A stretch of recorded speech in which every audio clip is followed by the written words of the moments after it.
All right. Speaking of something huge, it looks like the amount of sleep we're now getting. And one good thing to come out of this virus, perhaps. Dr. Jason West, healthy living expert, joining us now. We are seeing fitness tracker data showing that we are moving less. That's not good, but we are sleeping more, and that is. So, what are your thoughts about all this, Dr. West? Well, it's fascinating because, like you said, people not having enough sleep is a risk factor for diseases, infections, and chronic problems, but also not moving is a risk factor. And I don't think we're move the needle very much. Sleeping better is good, but man, no one's moving right now. Yeah, it's funny because I saw this story and I laughed. I have used trackers. I used it on the Fitbit and Apple Watch for the past year and a half or so. And I use the Pillow app. Friday into Saturday is the best documented sleep of my life. I've averaged about 6 hours and 13 minutes all in. But I was so exhausted coming out of last week.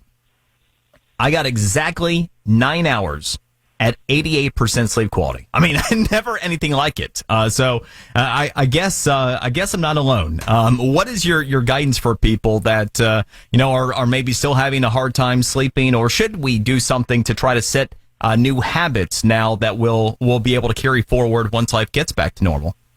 Well, and this is a fascinating thing. I mean, a month ago I was thinking, hey, there's this virus over in China, and now it's in Italy, and it only makes logical sense that it's going to get here. But wow, I had no idea that it was going to affect us this much. And the World Health Organization says that chronic inflammatory states, that's one of the biggest risk factors for the virus that's going around. And one of the things that decreases the inflammation is movement and exercise and stuff like that. And so what I'm telling people is you got to move. Now, you got to move in a smart way, and you don't want to get out and be, basically not following the guidelines. But not moving is going to be a huge risk factor, too. So that's one of the things I tell people is, look, we just got to move differently.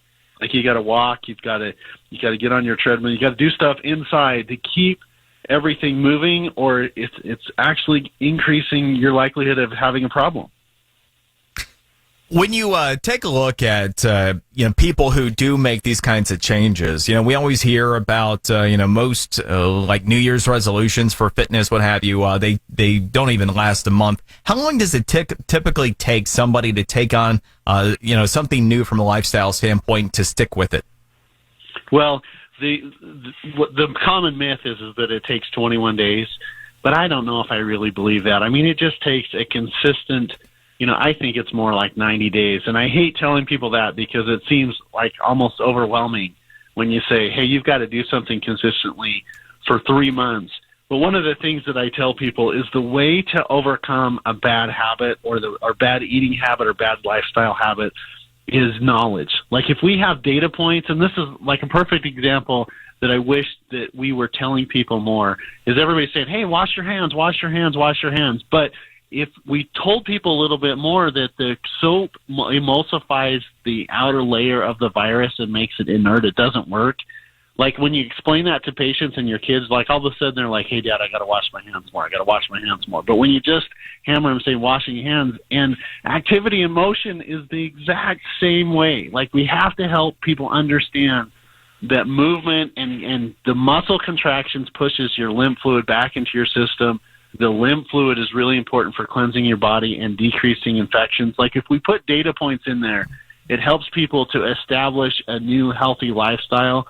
And life is movement. Like, if you don't move, every single disease factor literally becomes worse. We've got to get people moving. And it doesn't mean you have to go out and do this crazy exercise or run an Ironman or anything like that. It's just the simple fact that we've got to get our muscles to contract to make our immune systems work.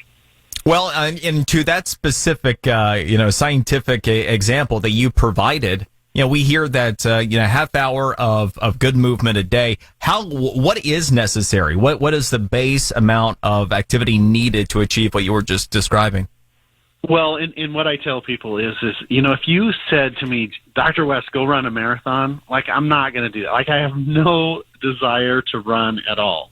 However, if you tell me walking does this, or you put a racquetball out on the court, or if I'm going to go chase around a golf ball, or if I'm going to go split wood or do gardening or something like that. It doesn't have to be a running exercise. You just got to move.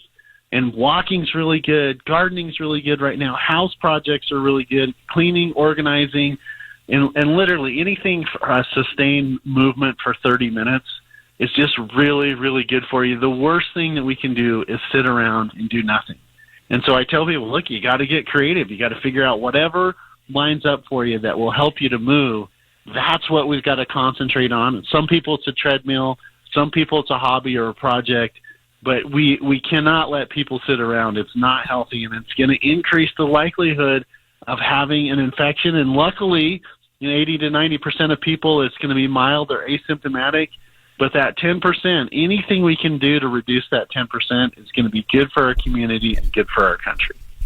Well, that's a good place to leave it. Thank you, Dr. Jason West. I really do appreciate it. You're welcome. Thanks for having me on. Everybody stay safe and be healthy. Amen. Your lips to God's ears.